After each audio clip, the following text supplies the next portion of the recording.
Right, greetings. So welcome to the Philosophy Club here in La Creuse. And it's the Sunday of the 7th of April. We've just had Easter here. And it's not quite yet Easter in the Orthodox world, so in Russia and Greece and elsewhere. So we're in a sort of interregnum. It's Easter in half the Christian world, not Easter in the other half, which is kind of symbolic, really, to me. We're in a kind of limbo state. But anyway, I wish all my friends and colleagues, wherever they are, a happy Easter, and may it bring with it spiritual wisdom. So I'm going to start, as normal, with a kind of rundown of, world affairs, what I've been up to this last week. Hopefully people find this interesting. And I've been involved in several things that are quite interesting. I attended a conference at the University of Harvard, Religious Studies Department, on the family of Ali and the descendants of the Prophet Muhammad. It's an academic thing dealing with, Islamic studies. And Ali's always interested me as a figure. He's a somewhat tragic figure. He was the fourth caliph of Islam. He married the Prophet's daughter, Fatima. He was passed over for promotion to the caliphate in the place of certain businessmen attached to Mecca, more wealthy and powerful than him. But he was a man of true knowledge, and there is a lot of indication that Muhammad himself wanted Ali to succeed him. But his will was ignored, and his wishes were ignored. There's a lot of evidence that Muhammad was himself assassinated, killed, and he died very unexpectedly and very swiftly, without really having put in place a succession. And you could argue that all the problems of the Islamic world have come about because of that.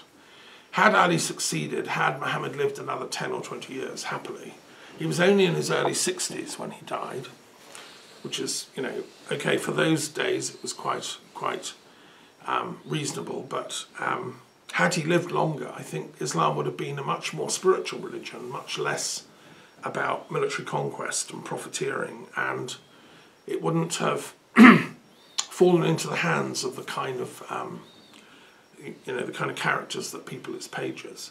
So Ali saw all this coming, but he wasn't able to stop it. He was eventually promoted to caliph on the fourth go, but pretty soon the warlords rebelled against him and engineered his death prematurely, most tragically. And then, not content with that, they also organised the death of his grandchildren, who then succeeded to his charisma. And they were all massacred and wiped out at a battle called Karbala, which was an inhuman assault on the rights of these descendants of Muhammad himself.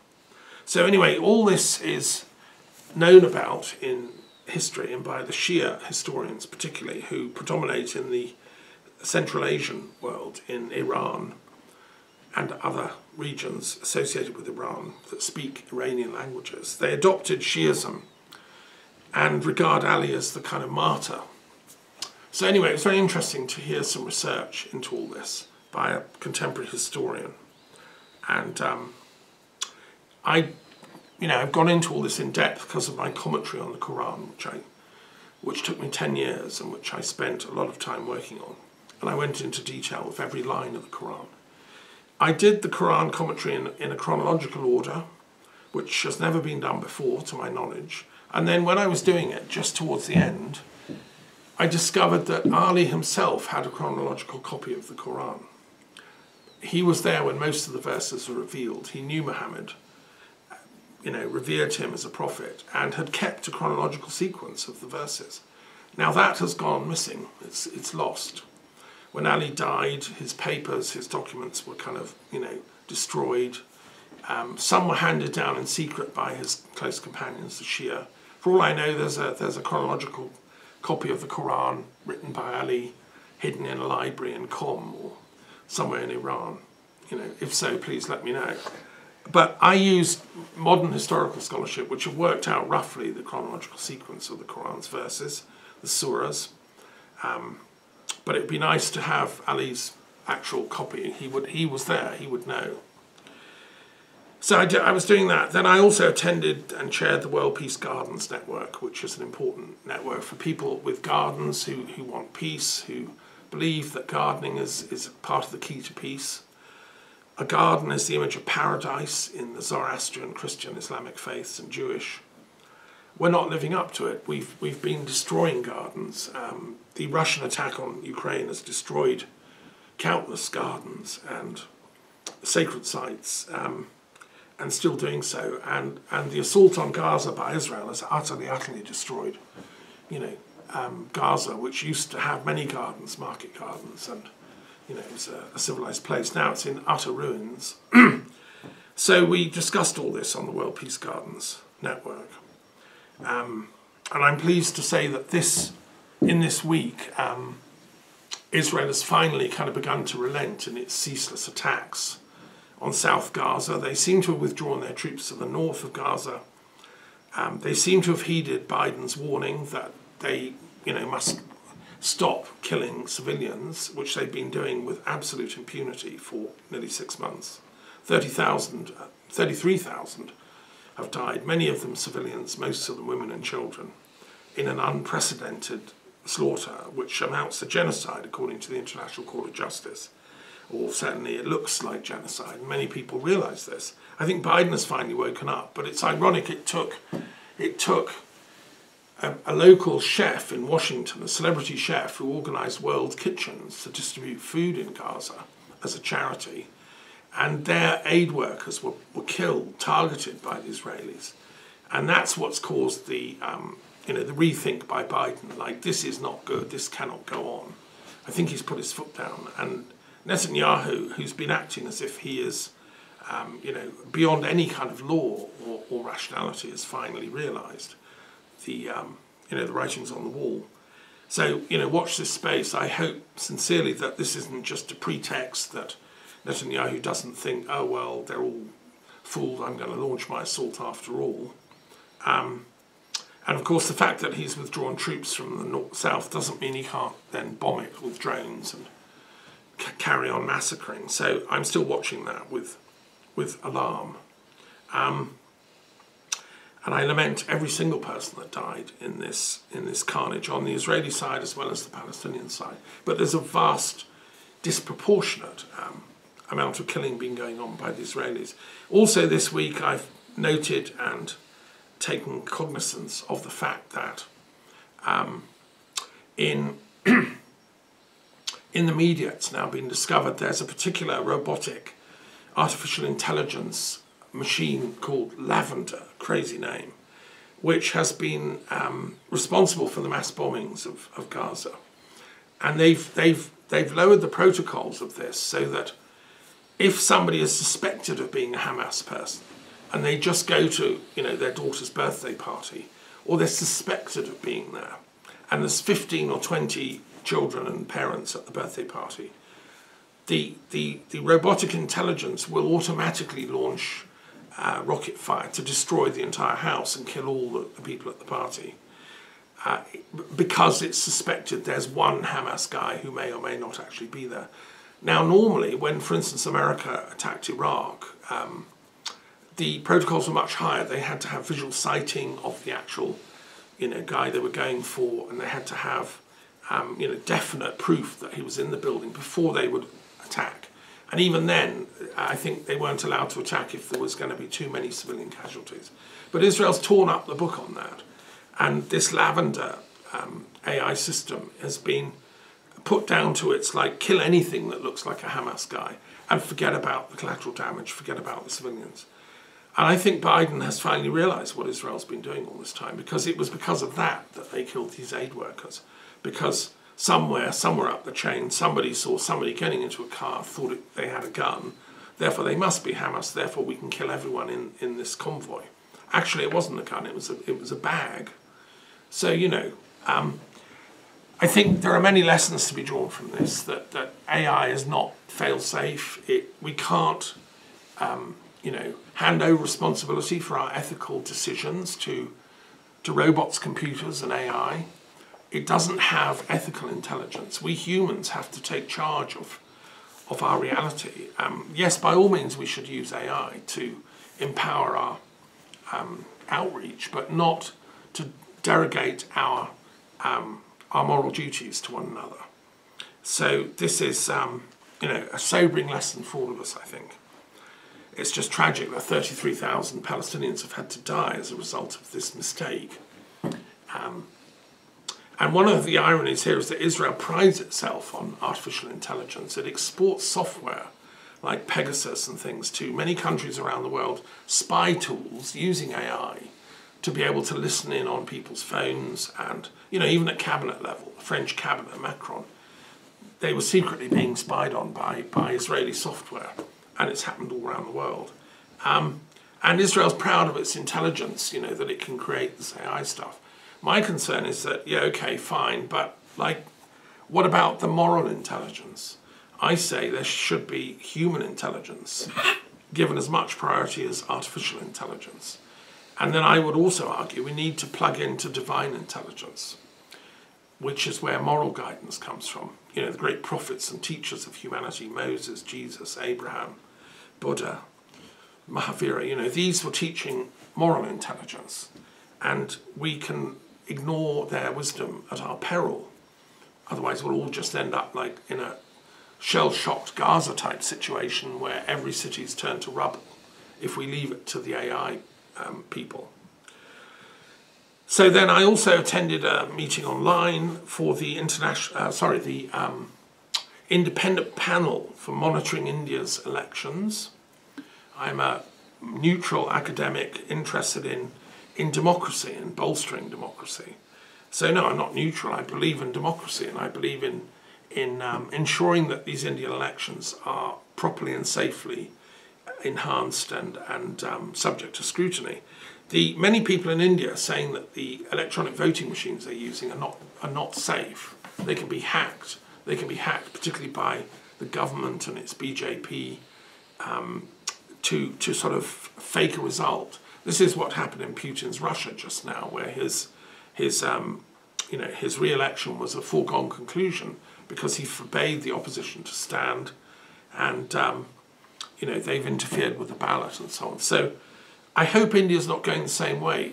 We also know that Modi's been copying Putin in running a sort of assassination squad called the Research and Analysis Wing, attached to his cabinet, which has been ordering the killings of opposition leaders in countries abroad, so outside of India.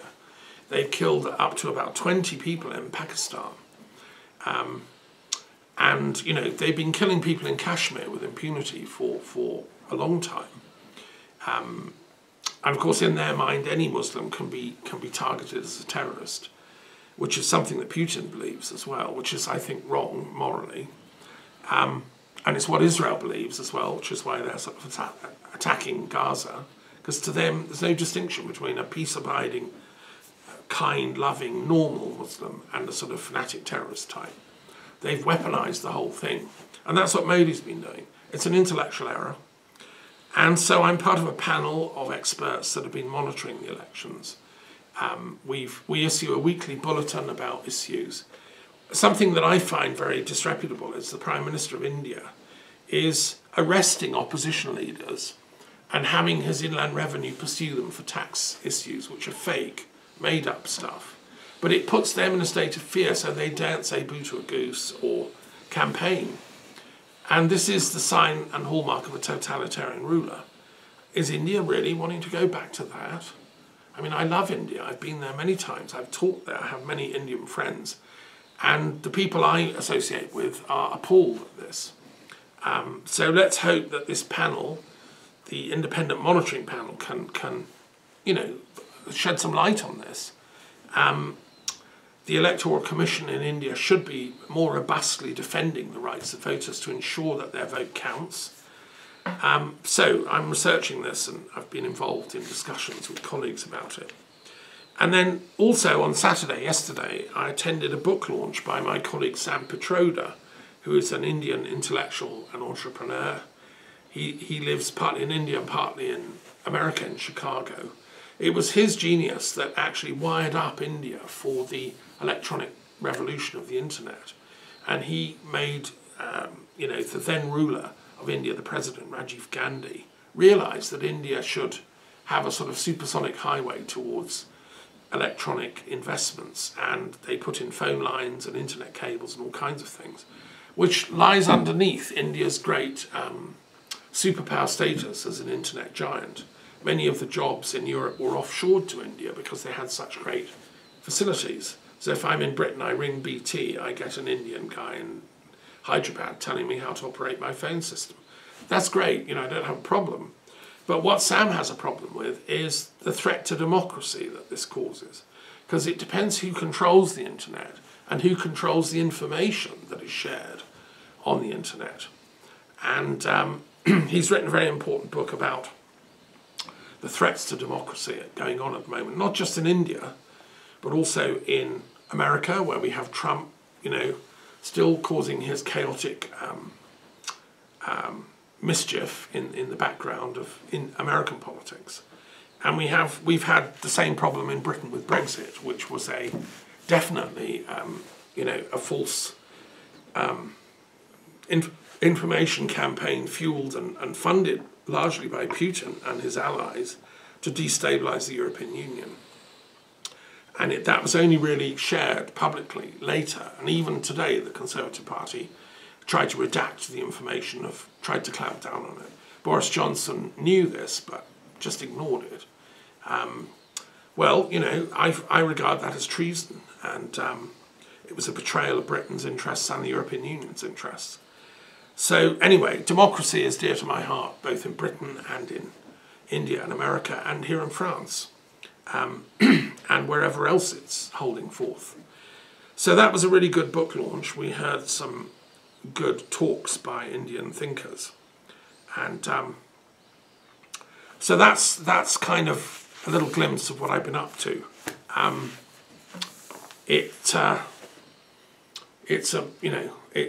As ever, there's so many problems going on in the world, and it all hangs around this question of truth, I think. And if people can control information flow in the media and distort reality and create lies, this is a serious problem. This is why I always call for a code of ethics in organisations where I work in, that people should tell the truth to each other. I've called in politics that politicians should be forced by law to tell the truth in Parliament, in democratic assemblies, because democracy breaks down when people lie. And this point was made by Sam Pitroda in his book launch. Trump had no compunction about lying, the same with Boris Johnson and all his cronies. And, we need to have it on the floor of the House that lying is an unparliamentary behaviour which leads to the dismissal of the MP or lord that does it. I even drafted a bill for them to enact. So truth is the key thing. And as a philosopher, that's the core, thing that motivates me when I set up Philosophers of Peace way back in the 80s. The subtitle was Philosophers of Peace, Truth and Justice. I worked with a colleague of mine, John Francis Phipps, who we launched this together and had meetings in Notting Hill Gate in the mid-80s for Philosophers of Peace. And the question of truth and justice are indissolubly linked with the question of peace. So anyway, that's a little glimpse of what I've been up to this week. And it's been quite lively. Okay. And just to say, my friend Kane, who was with us last week at the Philosophy Club, he's gone to work in a school here in the middle of France, and so he won't be joining us this week. But I wish him well with his PhD and his studies, and he's looking at Buddhism and Taoism and neuroscience and so on. So it's an ambitious thing he's taken on, and let's wish him good luck with that. Okay, any comments or questions? Yes. Okay, go for it. You spoke about truth and democracy, and I think many people lie, and people realize that people lie. So I think it's interesting because in the democracy, if it's the power of people, that means that people should be in the truth. I am in the truth if I realize that elite politicians, they lie. That's a step forward. At least to know that. Is Yes. yeah, yeah. Yes. Yeah. Of course, it leads to mistrust. But what's next, we don't know. What will come next to that? I feel it can't last many years like this. Well, thank you for that comment. Yes, I'm quite old-fashioned, you see. I grew up in England in the 60s, and I took an interest in politics. My family were peace activists. We had the news, we watched politics. And in the 60s and early 70s in Britain, politicians didn't lie. Yeah. They had different views. The Conservatives were all in favour of, free enterprise, blah, blah, blah. The Labour Party, the Socialists, wanted social welfare and all these kind of things. But they didn't lie as such. And if they were caught lying deliberately, like forgetting they had this affair and gave secrets to the Russians, they resigned. It was a matter of conscience and honour. If they were caught lying, they immediately resigned. Now, I remember those good old days when politicians had a code of honour. And I assumed it was the same in other countries. In France, yes. Roughly, yes. But that seems to have changed, you see. Now, and that's why I'm saying it should be put on in law as a statute, that you can't lie in politics without immediately losing office. You see, I believe that there are good politicians out there who don't lie. There are politicians telling the truth. I could name a whole bunch of them, So I don't quite agree with you that all politicians lie by definition. I think there are politicians who don't, and who who would appreciate that the truth is the most important power that keeps democracy functional. You see, if we go down the other way and say, oh, well, all elites lie and therefore let's just not do them, we end up with what's on offer then is a totalitarian kind of rulership, like Putinism, where one guy says, yeah, I'm gonna be the master of all the lies, and you follow and do what I say, even though if it's a lie. Or I'll kill you and have you assassinated or poisoned. Now, I don't want to go down that route. Yeah, of course. I want to preserve integrity. I want politicians to remember their conscience, and for us humans to remember how important truth is. So I follow Gandhi's teachings, you see. Gandhi said, truth is the most important power and force that can bring peace to humanity. So as a peace philosopher, that's why I worked with the Gandhi Foundation for 7 years, running a school of non-violence. He called a peace worker a satyagrahi, meaning satyagrahi, meaning you hold on to satya, which is truth. Yes. And he was very strict. If people lied in his ashram, they didn't last. I mean, they weren't allowed to stay. He said non-violence and truth go together. Now you could say, oh, well, I don't want to tell the truth about everything I've done. No, it's about living in the truth, so that you don't mind other people listening in, because you act in an honourable way, and that I think is the way to peace.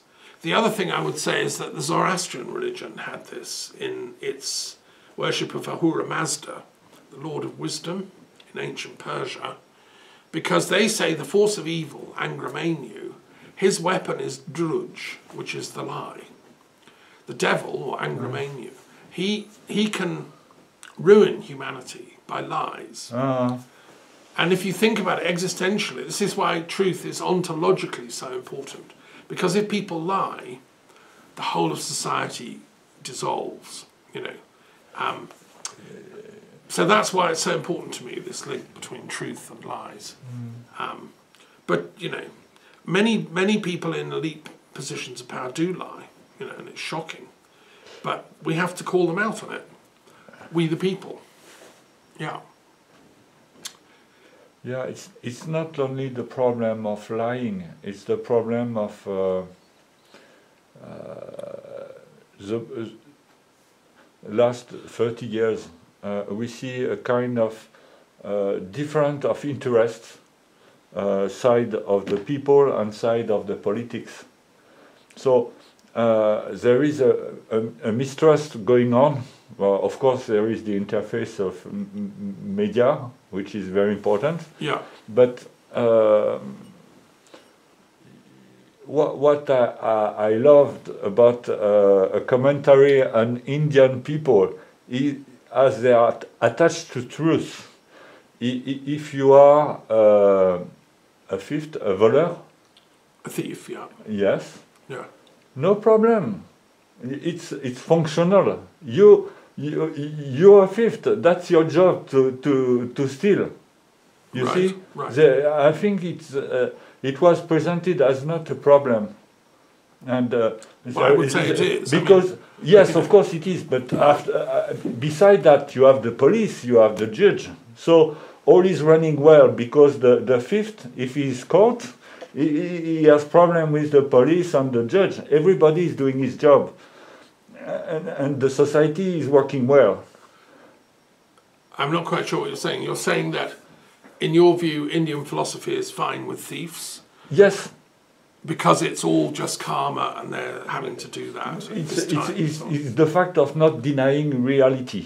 It's the fact of truth, real truth. That's in the society. And if it's true that somebody wants to be a thief, yeah, well then, you know, what can we do to change that kind of thing? yeah, but that's at the reverse. If we want to get rid of all thieves, what Yes. will happen? In fact, that's the problem of ideology, and we may lead to totalitarian people because they say, okay, with me, you will be okay, no theft. I put them in jail, even if they do not start to theft. You see, that's Okay.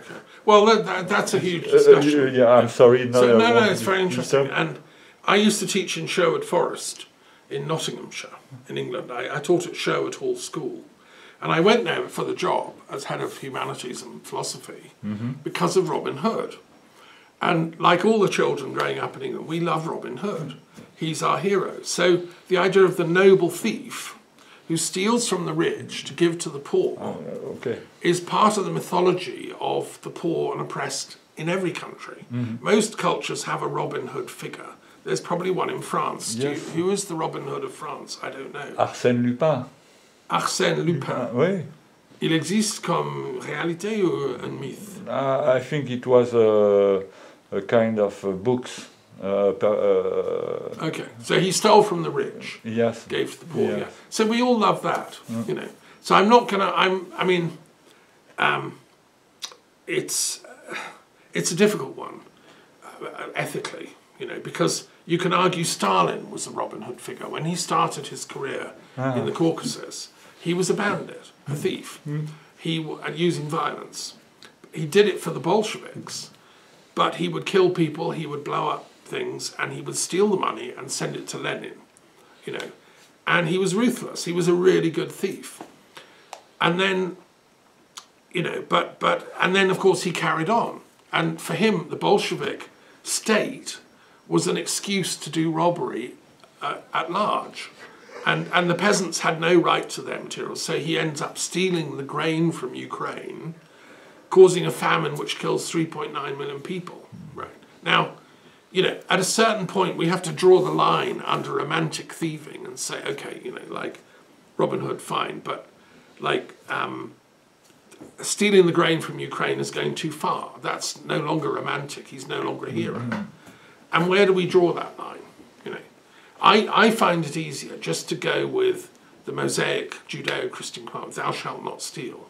Yes. I think if we it was Kant who kind of explained scientifically why that is what he calls part of the categorical imperative of ethics.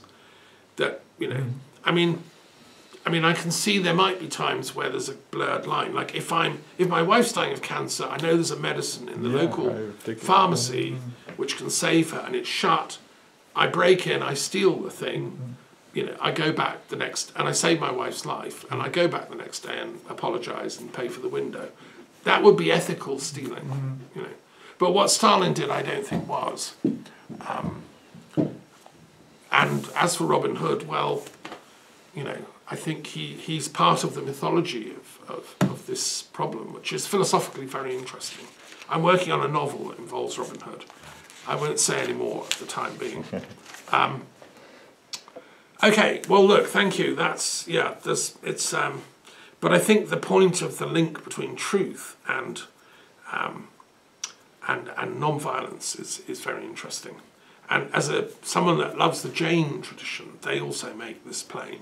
And we just had this international conference of the Jains online for peace and non-violence. The Jains? The Jain religion of India, which is one of the boxes here. So let's turn and do our periodic table for this week. We'll choose 2 boxes at random, and we'll see what we get and what the dialectic is between them. Okay. NRM Reiki. Okay, fine, that's great. Which one shall I have? I'll have this one. Okay. Right. You've got, so we've got 2. We've got the new religious movements. This is the periodic table of the religious and philosophical traditions, which people know about if they've studied my work. I devised this as a teacher of philosophy and religious studies for many years. It's the first ever attempt to create a table like Mendeleev, the Russian chemist, but this time looking at all the religions and philosophies, and they're grouped into different categories. One category is called New Religious Movements, and the boxes are all in grey, because, you know, there are new religious traditions evolving, and one of them is called Reiki, which my colleague has selected. It's box number 94. It's an interesting tradition that began in Japan and is a combination of different influences on the life and the thought world of the founder, who, it was a sort of spiritual, what we call a New Age movement in Japan that believed in spiritual healing.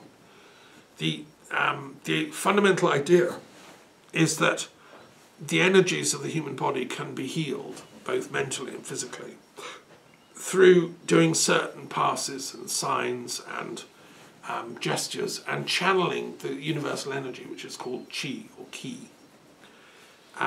He was inspired by Tibet. I don't think he actually went to Tibet, but his followers believe he was contacted by Tibetan sages out of body and given certain insider information, esoteric knowledge. And this tradition has taken off. It took off in Hawaii, it took off in the Japanese world, and it's taken off in America and in Europe. And there are many people that train in Reiki. It takes some years to master the whole thing. And you learn how to do this spiritual healing, which is very interesting. And it's partly inspired by Shinto as well, the Japanese indigenous religion of ancient wisdom, who, and I think the founder was absorbing ideas from Shinto. He also absorbed ideas from Christianity as well. So it's, have you studied Reiki at all? Have you trained? Because I know you spent time in Japan. Yes, but I don't have a clue about Reiki. You didn't go and meet any Reiki teachers? Yeah, I mean, here in France, there's quite a few people that have trained. I've heard so. Yeah. Okay, so that's that one. And there's probably about 80,000 people on the planet at the moment who've done some kind of training in Reiki. It's